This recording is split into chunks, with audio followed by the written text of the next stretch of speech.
Question number 7, ABCD is a trapezium. यहाँ पे जो आप फिगर देख रहे हो वो ABCD है, जो कि एक ट्रेपेजियम है। ट्रेपेजियम में होता क्या है कि ये एक क्वाड्रिलेटरल है जिसके सिर्फ एक pair of opposite sides parallel होते हैं बस।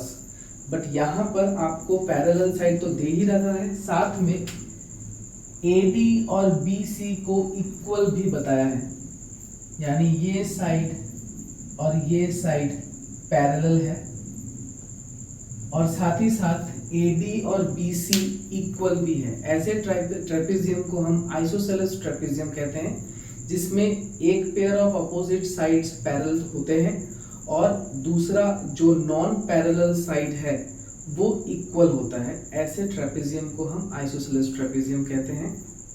क्वेश्चन गिवन कुछ इंफॉर्मेशन देने के बाद हमें प्रूफ करने के लिए 4 अलग अलग क्वेश्चंस दिए गए हैं, जिसमें सबसे पहले हमें प्रूफ करना है कि एंगल ए और एंगल बी इक्वल है। सेकेंड पार्ट में एंगल बी एंगल सी के बराबर है और ट्रायंगल ए बी सी और ट्रायंगल बी ए डी वो डायगोनल खींचने के बाद आपको पता चलेगा। और साथ ही साथ दोनों जो डायगोनल होंगे यहाँ पे इस ट्रेपेजियम में वो भी इक्वल बताना है। तो क्वेश्चन को पार्ट बाय पार्ट सॉल्व करते हैं। सबसे पहले हमें प्रूफ करना है कि एंगल ए और एंगल बी इक्वल है। देखिए, एंगल ए और एंगल बी को हमें इक्वल प्रूफ अगर करना है तो यहाँ पे छोटा सा एक कंस्ट्रक्शन करना होगा। चलिए दिखाता हूं। पहले लिख लेते हैं construction exceed AB to E such that हम AB को इतना एक्सटेंड करेंगे ताकि such that CE is equal to AD, ताकि क्या हो जाए कि CE AD के बराबर हो जाए, इस तरीके से। तो हमने ये कंस्ट्रक्शन में दिखा दिया है। अब कंस्ट्रक्शन दिखाने से क्या होगा कि, और साथ ही साथ हम ये भी लिखेंगे कि and CE is parallel to AD। साथ ही साथ हम ये भी कहेंगे कि हम इस तरीके से AB को आगे बढ़ाएंगे ताकि EC और AD इक्वल हो जाए और ये दोनों पैरेलल भी हो जाए, इस तरीके से ये दोनों साइड आपस में पैरेलल भी हो जाए। हो गया। अब जब ये दोनों साइड पैरेलल हो गए तो जरा ध्यान दीजिएगा, तो ये पैरेललोग्राम बन जा रहे हैं। ADCE एक पैरेललोग्राम बन जा रहा है। प्रूफ देकर शुरू कर देते हैं फर्स्ट पार्ट क्वेश्चन का। AB is parallel to AE is parallel to CD and AD is parallel to CE. Therefore ADCE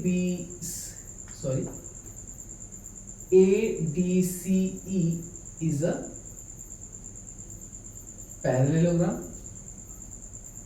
parallelogram में क्या होता है कि ये जो एंगल, अच्छा पहले तो आप यहाँ पे ध्यान दीजिए, इस ट्रायंगल पर BCE दो साइड इक्वल होने के कारण ये दोनों एंगल आपस में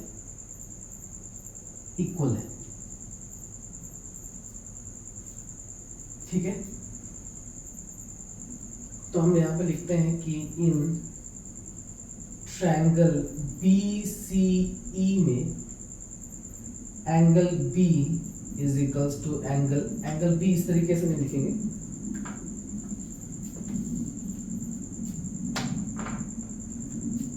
angle CBE is equals to angle CEB। दोनों एंगल इक्वल हो जाते हैं। क्यों? Angles opposite to equal sides are equal। Angles opposite to equal sides are equal. Triangle में अगर दो साइड इक्वल होते हैं तो उस ट्रायंगल को आइसोसेलेस ट्रायंगल माना जाता है, साथ ही साथ उसके दो ऑपोजिट एंगल्स भी इक्वल हो जाते हैं, जैसे कि ये रहा। ये हमारा इक्वेशन 1 बना देते हैं, ठीक है। अब ध्यान से देखिए, पैरेललोग्राम में angle DAE plus angle CEA 180 degree माना जाता है। क्यों? Adjacent angles of parallelogram are supplementary, ठीक है। तो ये रहा इक्वेशन नंबर 2। दूसरा देखिए, हमने बताया अभी क्या कि ये दोनों एंगल सप्लीमेंट्री होते हैं। अब जो हम बताने जा रहे हैं, इस एंगल को ध्यान से देखिए, एंगल ABC और एंगल CBE, ये दोनों एंगल भी 180 डिग्री होते हैं। रीजन है लीनियर पेयर।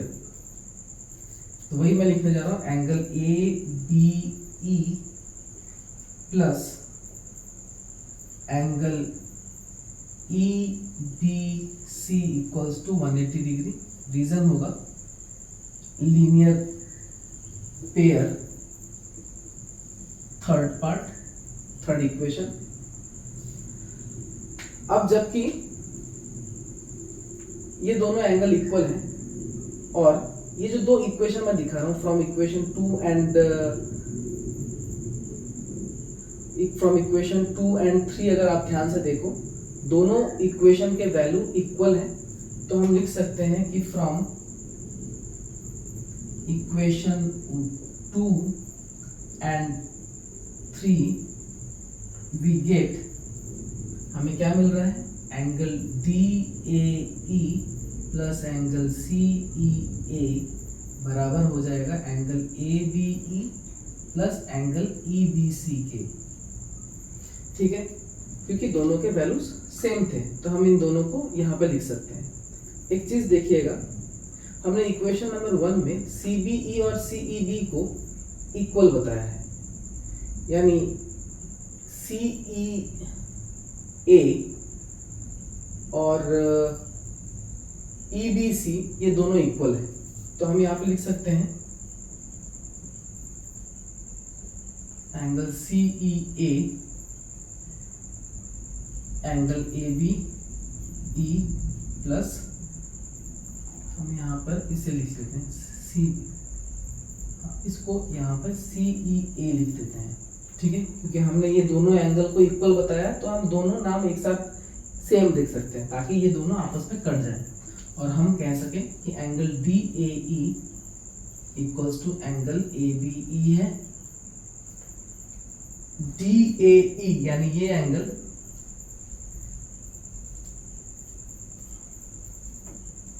ABE, यहाँ पे गड़बड़ हो गया, यहाँ पे AB नहीं होना चाहिए, यहाँ पे ABC होना चाहिए। कहाँ पे गड़बड़ हुई, ABC ABE प्लस, ओ यहाँ पे गड़बड़ हो गई, यहाँ पे हमें ABC लिखना चाहिए था, यहाँ पे इस जगह में गड़बड़ हो गई ABC, तो ये भी ABC होगा, ABC। तो DAE और ABC इक्वल हो गए, यानी एंगल A और एंगल B इक्वल हो गए, जो कि हमें प्रूव करने बोला था, ठीक है, फर्स्ट में। Hence proved. अब जबकि एंगल A और एंगल B इक्वल हो गया है तो हम यहाँ पर आते हैं। अच्छा, यहाँ पर देखिएगा कि एंगल A और एंगल D ये कैसे एंगल होते हैं, क्योंकि ये पैरेलल जा रहे हैं। ध्यान से देखिए, ये पैरेलल जा रहे हैं, ठीक है, ये दोनों साइड पैरेलल जा रहे हैं। तो AD जो ट्रांसवर्सल है वो होने के कारण एंगल A और एंगल B को इंटीरियर हो जाते हैं, यानी सप्लीमेंट्री हो जाते हैं। तो वो लिख लेते हैं यहाँ पे सेकेंड पार्ट को प्रूफ करने के लिए कि angle BAD plus angle A D C equals to 180 degree. Reason होगा को इंटीरियर, ये आपका इक्वेशन होगा फोर्थ। ठीक है, दूसरा इस लाइन को भी जरा देखिए, ये एंगल और ये एंगल भी सप्लीमेंट्री होते हैं, रीजन है को इंटीरियर। तो हम लिखेंगे यहाँ पर angle A B C plus angle, sorry A B C, हाँ A B C plus angle B C D equals to 180 degree. Same reason, equation number 5। From equation 4 and 5 we get angle BAD plus angle ADC equals to angle ABC plus angle BCD। अब जबकि हमने पहले ही बता दिया है कि ये दोनों एंगल इक्वल हैं, एंगल A और एंगल B, तो BAD और ABC को हम एक ही नाम लिख सकते हैं, angle ABC plus angle ADC equals to angle ABC plus angle BCD। ठीक है, इससे होगा क्या कि ABC कट जाएगा, हम लिख सकते हैं angle ADC equals to angle BCD, यानी angle D is equals to angle C, जो हमें सेकेंड पार्ट में प्रूफ करना था, हेंस प्रूव्ड। सेकेंड पार्ट हमारा हो चुका है। अब हमें ये सब लिखने की जरूरत नहीं, इसको मिटा देते हैं फिलहाल, ताकि आप लोगों को समझ में आए। ठीक है, अब थर्ड पार्ट को सॉल्व करने के लिए हमें ट्रायंगल ABC, यानी इस यहाँ पे ये डायगोनल जोड़ना है, और ट्रायंगल BAD के लिए हमें BD डायगोनल जोड़ना है। तो हम लेंगे in triangle ABC and triangle BAD, इन दोनों ट्रायंगल को लेंगे, कॉन्ग्रुएंट करना है। तो अभी हमने बताया कि ये इन दोनों ट्रायंगल के, ये जो एंगल A है, ये जो एंगल A है और ये जो एंगल B है, ये आपस में इक्वल हो चुके हैं, हमने प्रूफ कर दिया है। दोनों ट्रायंगल पर फोकस कीजिएगा, एक ये ट्रायंगल है और एक ये वाला ट्रायंगल है। ये A है, ये B D, दोबारा A B C। देखिए ये साइड और ये साइड क्वेश्चन ने पहले ही बता दिया था कि ये इक्वल है। इस साइड को हम कॉमन दिखाएंगे और ये एंगल हमने प्रूफ किया अब भी इक्वल, राइट। तो इसकी साइड एंगल, साइड की मदद से हम इन दोनों ट्रायंगल को कॉन्ग्रुएंट कर सकते हैं। तो उसके लिए हमें लिखना होगा कि